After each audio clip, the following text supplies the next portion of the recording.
バスで行く一人旅。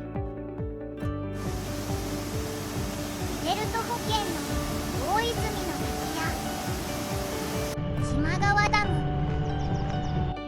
美しい島ブルーの奥島港、無料の共同温泉無双の湯、薬師堂などにも行きました。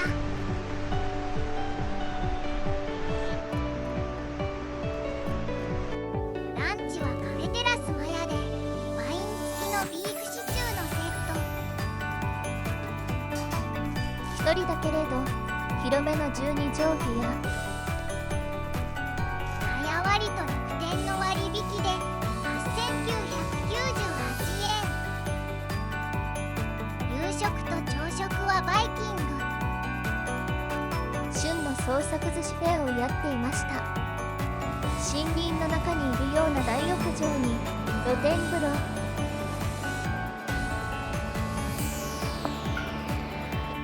到着は遅かったけれど無料貸し切り風呂も予約できました。雪氷の旅。概要欄のチャプターリストもご活用ください。それでは池袋から出発して帰ってくるまでを時系列順にダイジェストでお伝えします。ダイジェスト版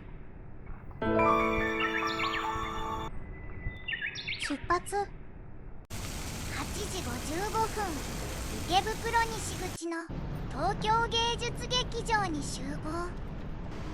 黄色いベストを着ているのがスタッフさんです。あいにくの雨なので雨宿りをしてみんなでバス到着を待ちました。バスが到着。席は全席指定です。帝国通りの出発。平日でも満席のこともありますが、この日の座席は半分くらいしか埋まっていませんでした。川越の集合場所に予定よりも早く到着。10時8分、予定より早く川越を出発。入間川かな。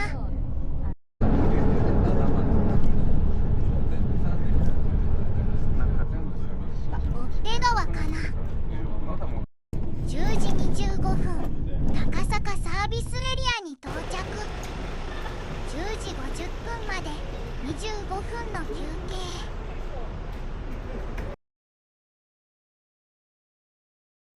外に屋台が何店舗かあります。店内にもフードコートがあります。再び出発。都幾川かな。荒川、榛名山、神流川。ここから群馬県。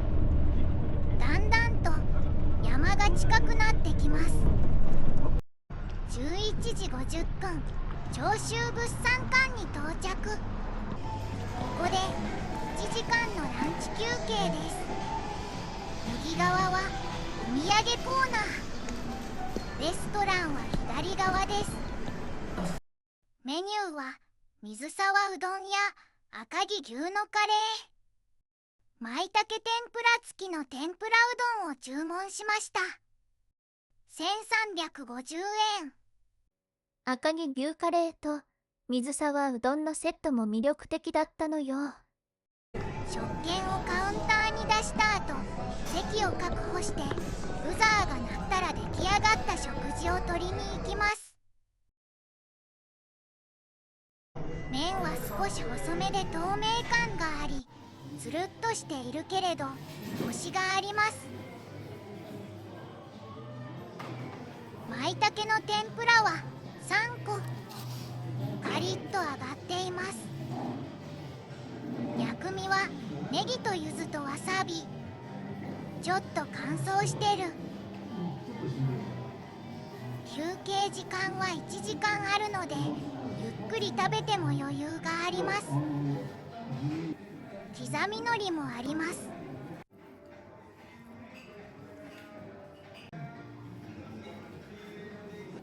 舞茸の天ぷらはめんつゆにつけたり、七味唐辛子をかけたり、お好みで。帰りのバスは長州物産館には立ち寄らないので、お気に入りが見つかったら購入しておきましょう。長州物産館の駐車場にはコンピラ宮があります。旅の安全、交通安全の神様です。旅好きなものとしてはこれはお参りしなくちゃ。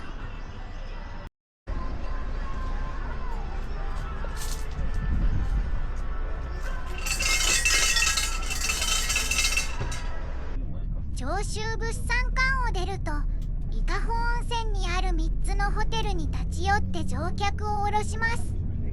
伊香保グランドホテル、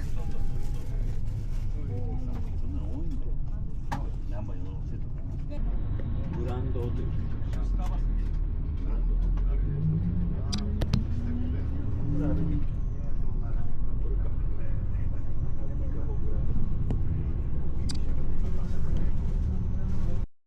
左に見えるのは伊香保ロープウェイ。金太湯、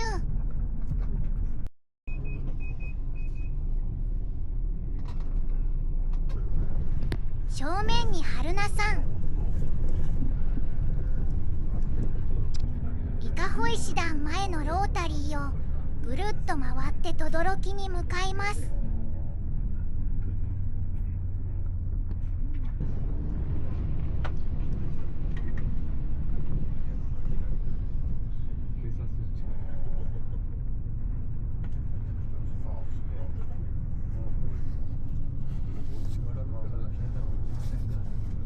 轟で乗客を降ろしたら、あとは四万温泉まで1時間くらいです。はい、等々力到着です。はい、忘れ物でお願いします。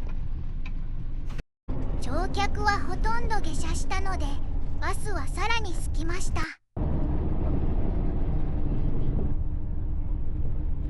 吾妻川、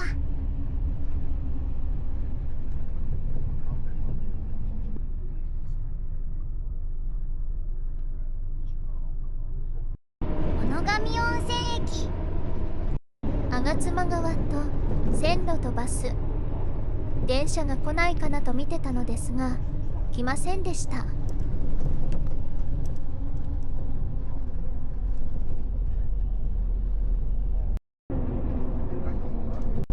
田んぼの水鏡に映る山々。晴天だったら青空が映ってとても綺麗なのよね。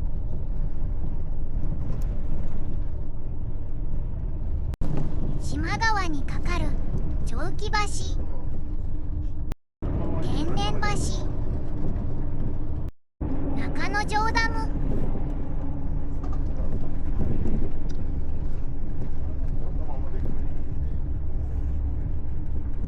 島川、中之条ダムや大穴については何年か前に動画を作っているので、よろしければご参照ください。四万温泉の再生リストのリンクを概要欄に貼っておきます。右側が大穴のある場所です。沢まで降りて大穴を見ることができます。右側に積善館の屋根などが見えます。島川にかかる譲り葉大橋を渡るとホテルはもうすぐです。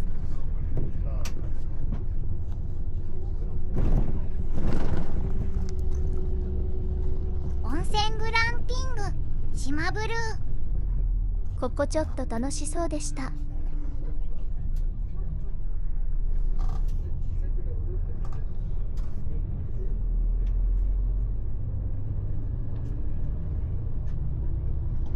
はい、大変なご乗車お疲れ様でした。まもなく移動へ向けです。小泉の滝。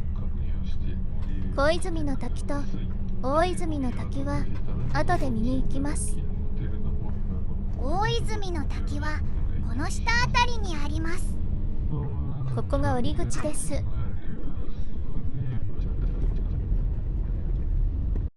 ここから先は少し上り坂になります。もうすぐホテルです。予定より早く14時にホテル到着です。運転手さんもお疲れ様でした。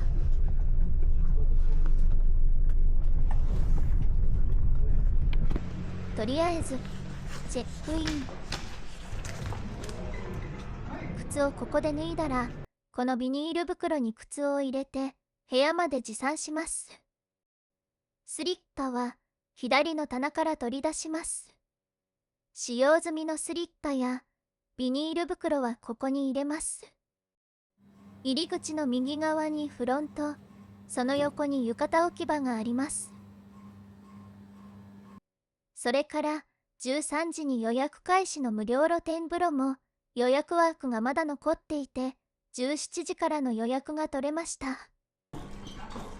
14時半頃に部屋に入れるということだったので、ロビーで待ちました。他の人もロビーで待つか売店を見たりして時間を潰していました。ピンクの浴衣は初めて見たような気がしたのでピンクを選びました。フロントがあるのは1号館。私の部屋は1号館の2階です。右側に大浴場などもある2号館。左側に3号館があります。部屋。14時半前に部屋に入れるというアナウンスがありました。2階だけれど108号室。オートロックではないので鍵を忘れないように。一人なのに広い玄関。団体旅行流星期の建物だと思うので大人数対応の広さなんだと思います。建具がちょっと壊れているけれど気にしない。洗面と冷蔵庫。一人なのに広めの部屋。畳もきれいです。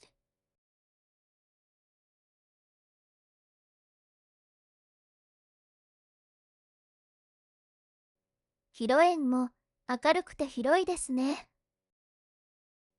気になる景色は駐車場ビューでした。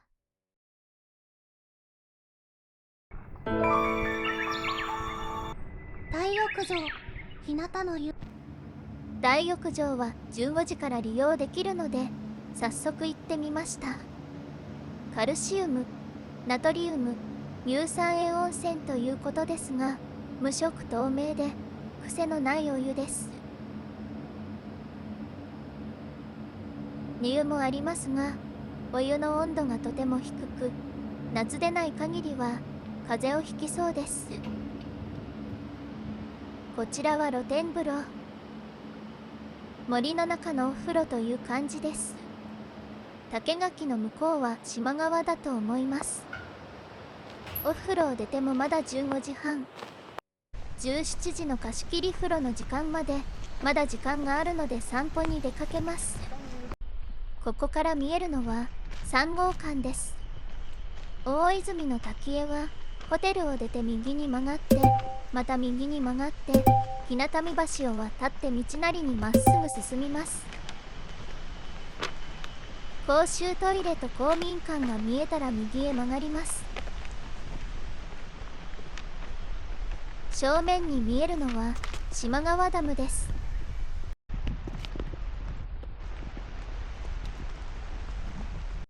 公民館の横にタンポポや姫ジョーンなど懐かしい花がたくさん咲いています。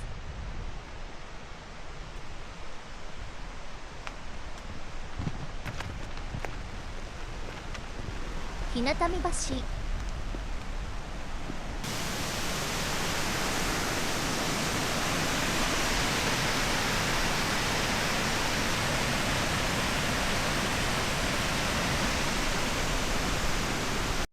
大泉の滝の入り口に到着。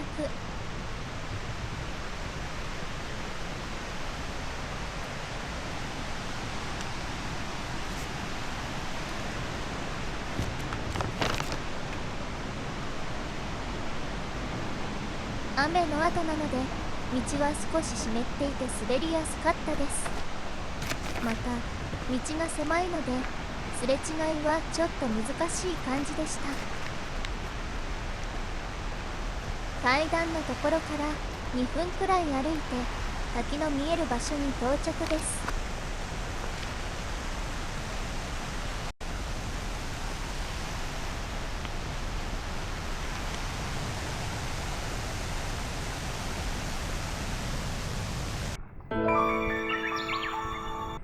大泉の滝。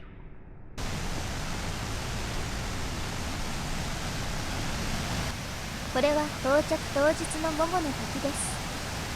天候はちょっと曇り気味。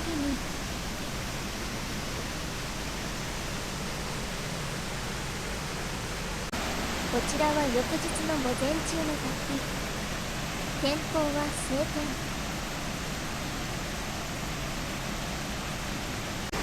滝壺は鮮やかな縞降り。大きな滝ではないですが新緑に映える滝壺の縞ブルーがとても綺麗なのでしばらく滝を眺めていました。 Google ピクセルで撮影するとこんな色合いでした。次に小泉の滝に向かいました。こちらは道路脇の東屋から眺められるのですがこの時期は木々が生い茂っていて滝は見えませんでした。少しでも見えたらと思ってあちこちから覗いたのですが全然見えませんでした。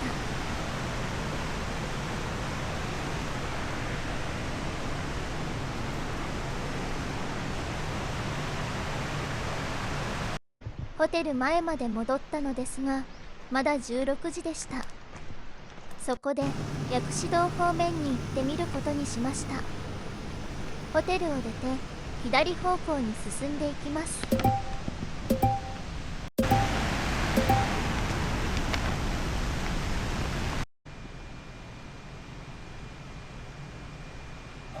こちらの薬王寺は門が閉じていました。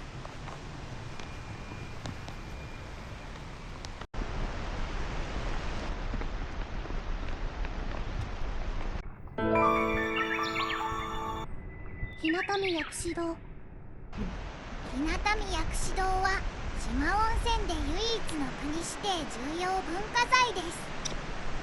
室町時代後期の建物がそのまま残っています。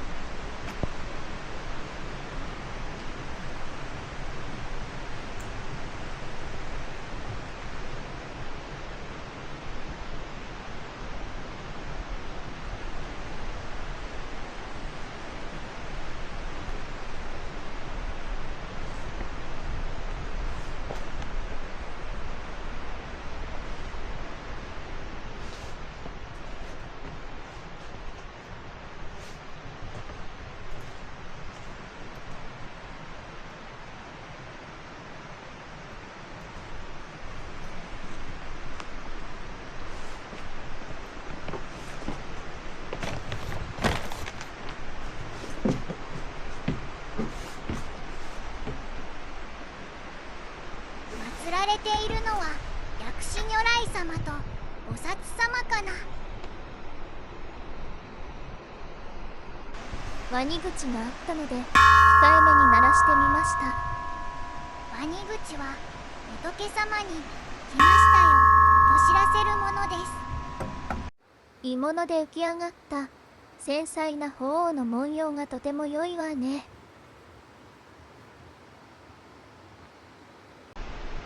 屋根が苔むしてそこから草が生えているのだけれどそれがとても美しかったのよ。この絶妙な色彩、そして風にそよぐもみじ。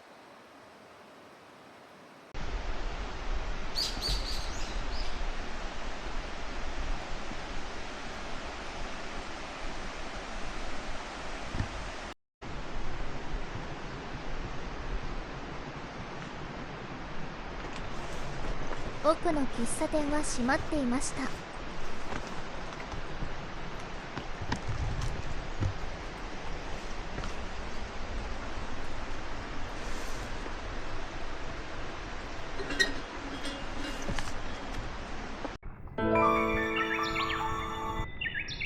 ゴム層の湯。薬師堂のすぐ隣にあるのが四万温泉発祥の地、ゴム層の湯です。これは無料の共同浴場なのですが、9時から15時までなのでもう閉まっていました。翌日入りに行きました。足湯もあります。触って温度を確かめるのを忘れてしまいました。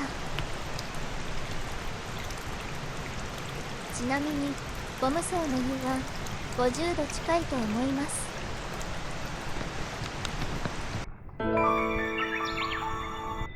貸し切り風呂小泉の湯。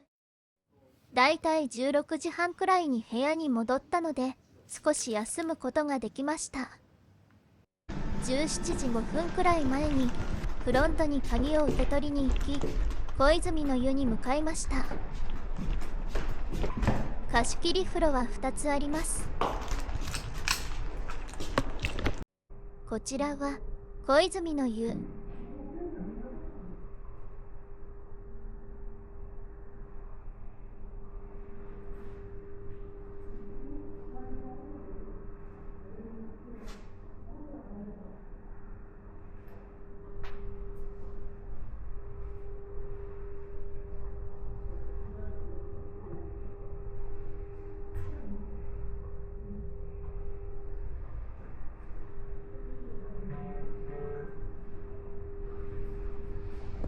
赤ちゃんベッドもあります。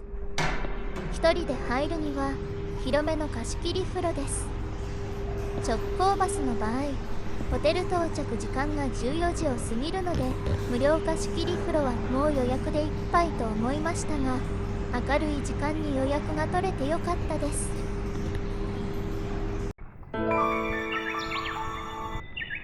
カラオケ間や。ホテル島には貸し切りのカラオケはなく、共用のカラオケルームが一つあるだけです。私は利用しませんでしたが、にぎわっていました。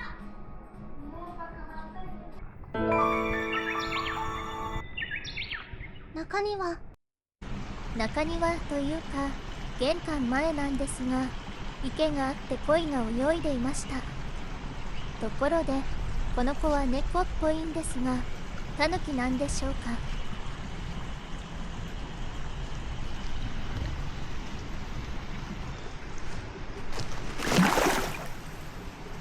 鯉を驚かせちゃいました。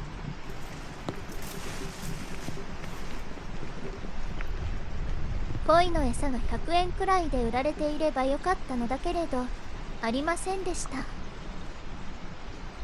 明日の朝、パンくずでも持ってきてあげようとこの時は思ってたのですが、翌朝はすっかり忘れていました。マルパン全部食べてたね。通り抜けできるのかどうか不安だったので引き戻します。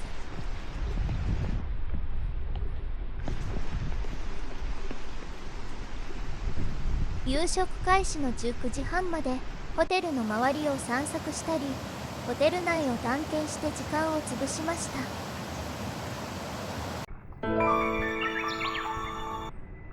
夕食ブッフェ。この日の夕食は2部制。17時半と19時半から選べました。創作寿司のフェアをやっていました。あとはいつもの伊藤園ホテルのバイキングという感じです。夕食時は座席が決まっていました。いつものように一口ずつ全部持ってきました。寝る前にもう一度温泉に入って今日は終了。翌朝、大浴場マヤの湯。大浴場は朝の5時から入れます。2つの大浴場は日替わりで男女入れ替えです。昨日は左の日向の湯に入りましたが、今日は右側のマヤの湯に入ります。昨日の日向の湯よりも若干狭いかもしれません。開放的な窓の向こうは島側だと思います。こちらの大浴場には寝湯はありません。左に露天風呂があるのは日向の湯と同じ作り。露天風呂は日向の湯よりも広く、そして垣根も低いような気がしました。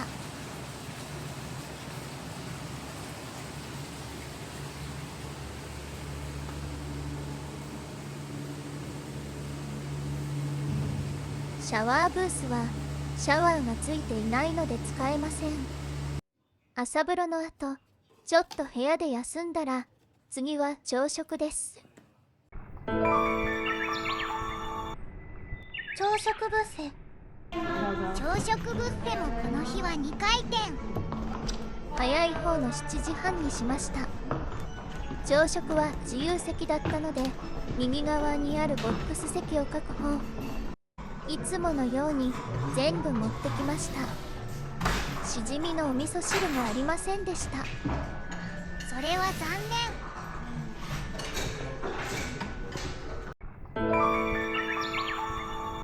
ゴム層の湯に入る。食後の散歩として昨日閉まっていたゴム層の湯に出かけます。ちょっと早く着いてしまいました。9時になると自動でドアの施錠が外れます。お湯はかなり高温なので水道水をお好みで足して入ります。朝一番は激アツだったので湯船の上から10センチメートルくらいのお湯をもったいないですが捨てて水を足しました。翌日も大泉の滝へ。ゴム層の湯に入った後、11時のチェックアウトの時間までまだゆとりがあるので大泉の滝に向かいました。午前と午後で日当たりが異なるので違った色合いの風景を楽しめると思ったんです。昨日は曇り、今日は晴天なので時刻というより天候によって違った島ブルーになっていました。チェックアウトの時間前にホテルに戻ります。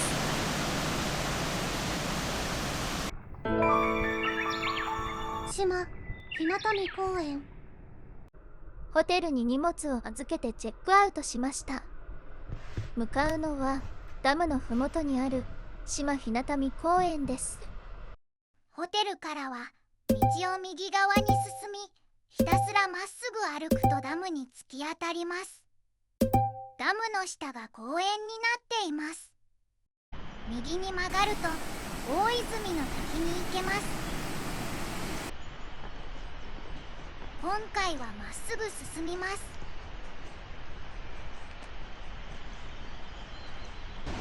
島川ダムが見えますね。小さい白い花がたくさん散っていました。調べたらバラカリンゴ属の摘みという花みたいです。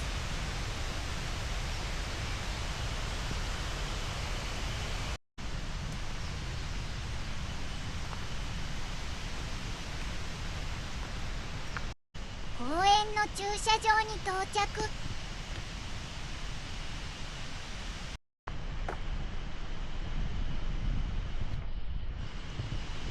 さっき道路から見えた白い花、これは水木か水木属の山帽子だと思います。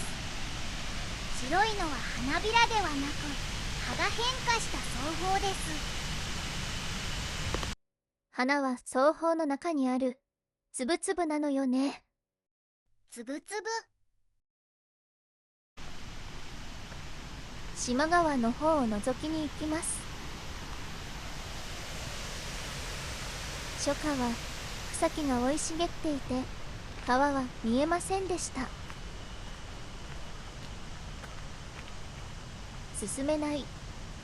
高枝切りばさみがないと無理そうなので迂回します。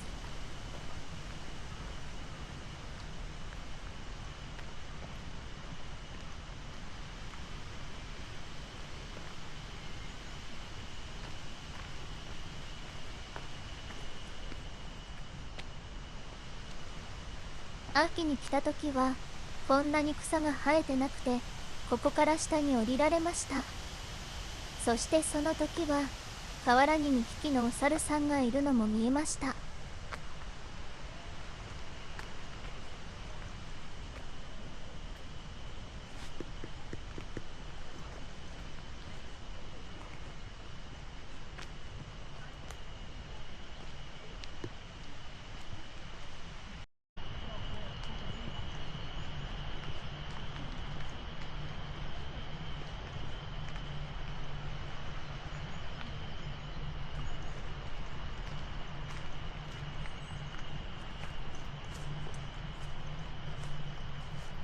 下から眺める島川ダムです。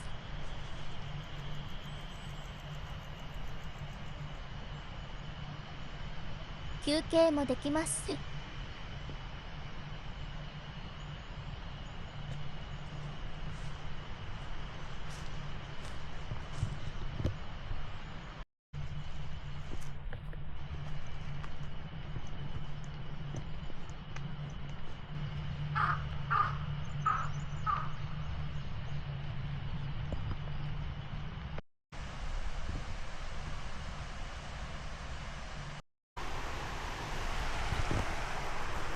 ここからは下に降りられそうです。子供の頃はよく河原で遊んでいたから懐かしい。島川ダムでの放水はいつも今日のような少量です。たまにイベントの放水もあるようです。大雨で放流量が増えるときや洪水など緊急放流のときは公園は立ち入り禁止になります。ダムや滝のあたりは綺麗なコバルトブルーなのに島川の石は茶色なのはなぜなのかしら。島川周辺の地質は鉄分を多く含んでいて溶け出した鉄が石に付着し酸化して茶色くなるんだって。島ブルーと呼ばれる綺麗なコバルトブルーの水の色は島の水は透明度が高く不純物が少ないことから青色が際立つんだって。ここ入って遊んでいいのかしら。ダメだと思うよ。それではそろそろ島川ダムの上に歩いて向かおうと思います。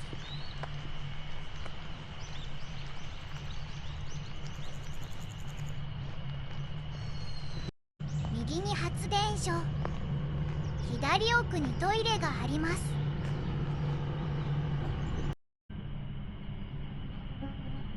さっきから小さい蜂みたいな虫がレンズにアタックしてくるのよ。最大出力 1000kW の発電所です。ではダムの上まで登っていきます。公園からダムまでは徒歩で17分。マップで見ると近そうですが高低差70メートル、距離は1キロメートルの上り坂です。トイレ近くの駐車場から出て上り坂の車道を歩きます。木陰が多いので暑さはしのげました。群馬と新潟をつなぐ国道353号線に合流です。ダムまであと100メートル。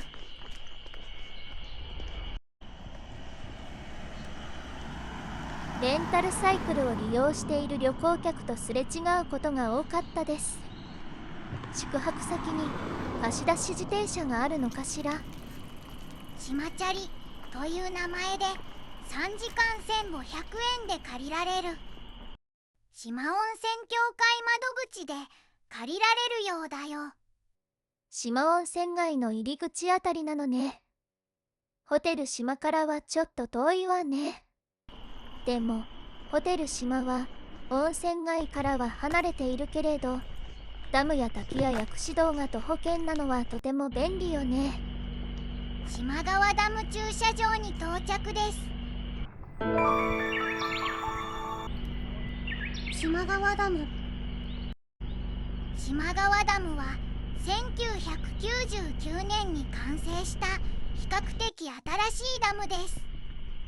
その高さは 89.5 メートル。ダムができる前は渓谷で人は住んでいませんでした。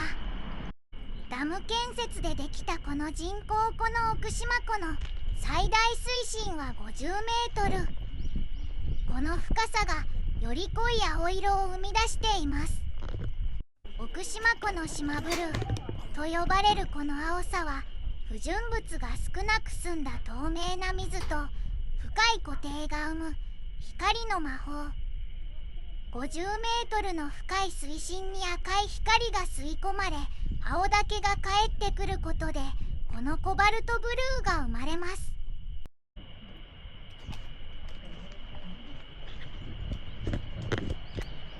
反対側からは先ほどまでいた日向見公園を見下ろせます。ここからはホテル島は見えそうで見えません。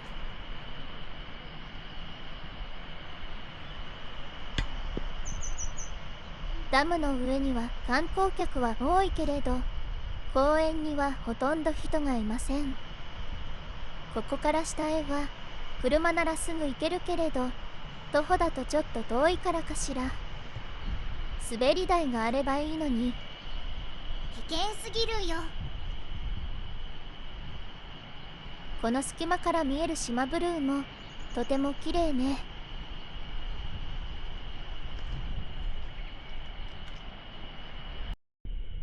同じ設定で撮影しているけれど、さっきよりも鮮やかなコバルトブルーの湖。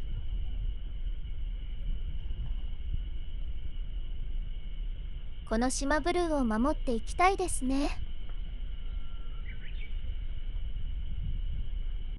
インクライン。右側の小屋から管理用の船の上げ下げを行うレールです。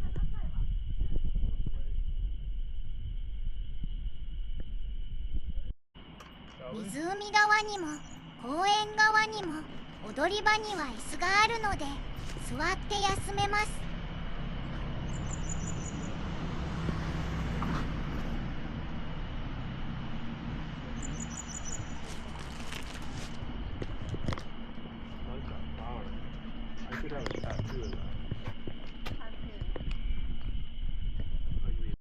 それでは次は展望台に向かいます。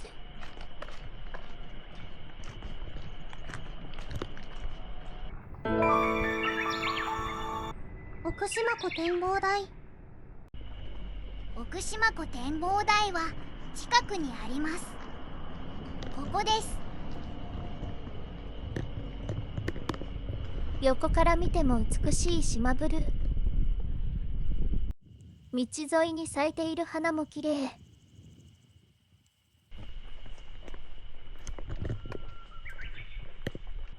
この階段を登れば展望台です。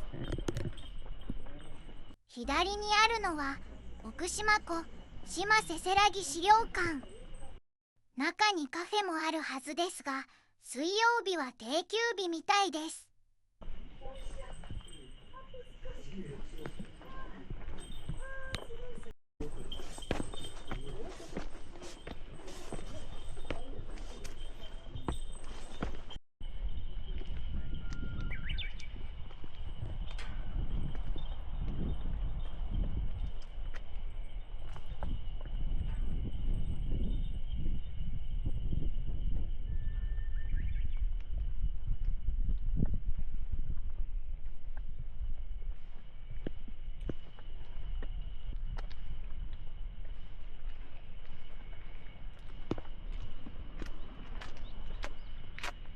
スマホ用のフォトスタンドがありました。こんな景色を撮れます。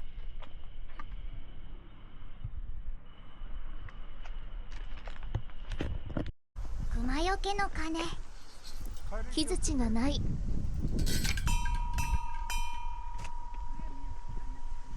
木槌は下に落ちていたようでした。椅子やテーブルもあるので休憩もできます。さて、そろそろ12時。ランチの前にゴム層の湯に入りに向かいます。今日2回目。帰りのバスに乗るのに14時半にホテルに戻ればいいから、まだまだ時間があるのよ。来た時はこの左の道から登ってきたけれど、今回はトンネルを通って戻ります。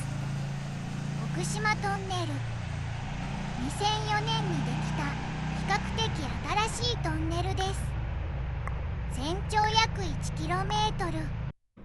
1km もあったなんて、そんなに長く感じませんでした。左に曲がるとゴム層の湯方面、右の上り坂はマヤの滝に通じています。マヤの滝は車道から遊歩道に入り、2km くらい先にある落差20mの滝です。滝を見に行きたい気持ちもありますが、ちょっと時間が足りません。ということでゴム層の湯に向かいます。今12時過ぎ、ゴム層の湯に入って、その後ランチを食べに行って帰る予定です。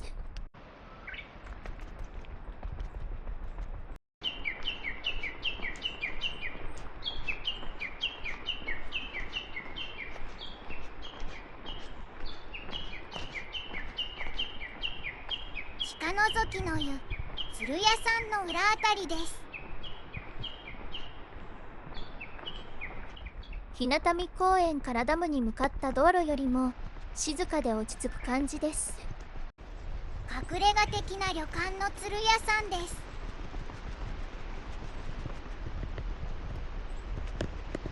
ゴム層の湯が見えます。ゴム層の湯、入浴2回目。ゴム層の湯は高温で長く入れないせいか、いつ行っても誰もいません。今回もすぐに入れました。私がちょうど出る頃に入れ違いで他の人が入浴に来ていました。13時頃です。そろそろランチを食べに行きます。Google マップで調べました。カフェテラスマヤに向かいます。ゴム層の湯からは徒歩15分です。ホテル前を通り過ぎ、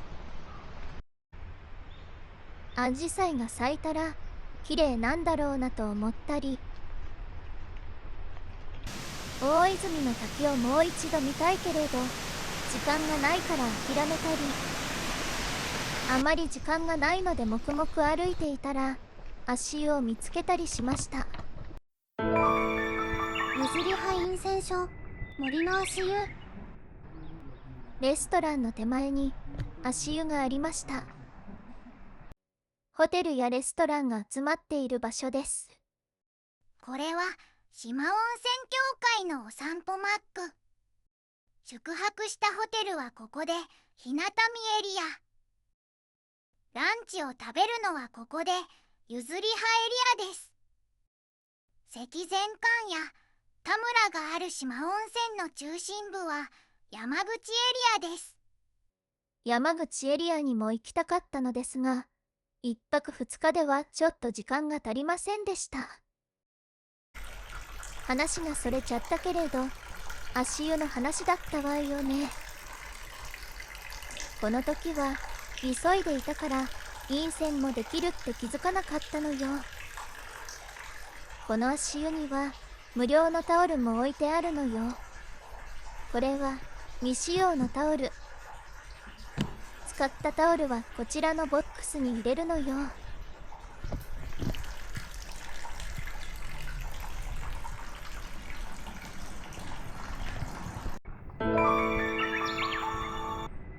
テラスマヤ。足湯から少し歩くとカフェテラスマヤに到着です。数日前に営業再開したばかり。ビーフシチューがおすすめのお店です。テーブルが3択とカウンター席の小さなお店です。夜は要予約。ビーフシチューはサラダとライスのセットが1800円。他にワインとスープとコーヒーをつけると2400円です。グラスワインとスープとコーヒーを600円でプラスできるなら頼まなければ損よね。それは人それぞれだけれど、ハンバーグもおすすめだそうです。ピザやサンドイッチなどの軽食もあります。ジャズが流れる落ち着いた店内。コーンスープ。もったりとしてコクのあるスープ。サラダ。とんがり山のような可愛らしく盛り付けられたお野菜。地元の野菜なのか新鮮でシャキシャキです。セットのグラスワイン。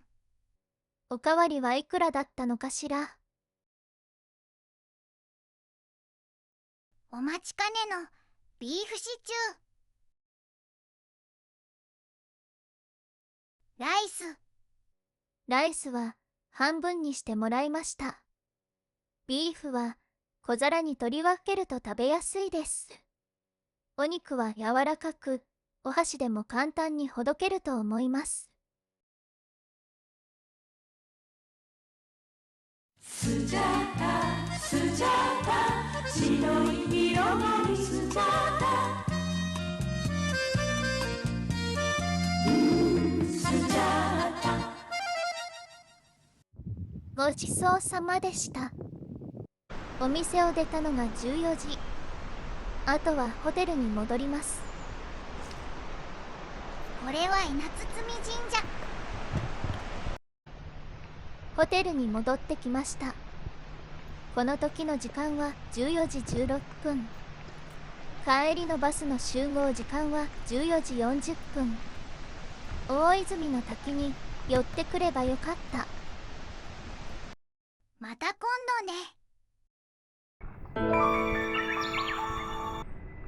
バスでキロへ。予定より早めの14時28分に出発です。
15時半、伊香保温泉等々力に到着。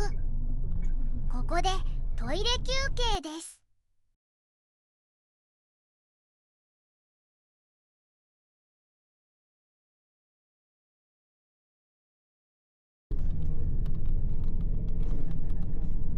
伊香保ロープウェイ。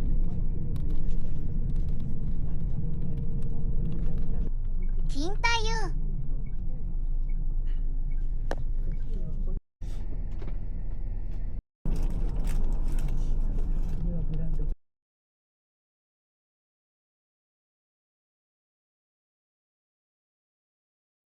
伊香保グランドホテル、グリーン牧場、赤城山、利根川、神流川、ここから埼玉県。16時40分、寄居パーキングエリアに到着。17時まで休憩です。コンビニとトイレだけと思いましたが、レストランもありました。前にバスを利用した時は、帰りも行きと同じ高坂 SA だったのですが、今回は混雑回避でこちらになったのかもしれません。17時45分ごろ、川越に到着。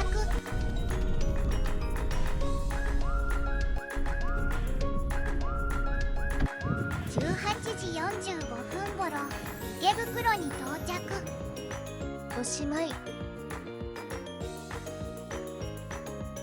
この動画が参考になりましたら、高評価、チャンネル登録よろしくお願いします。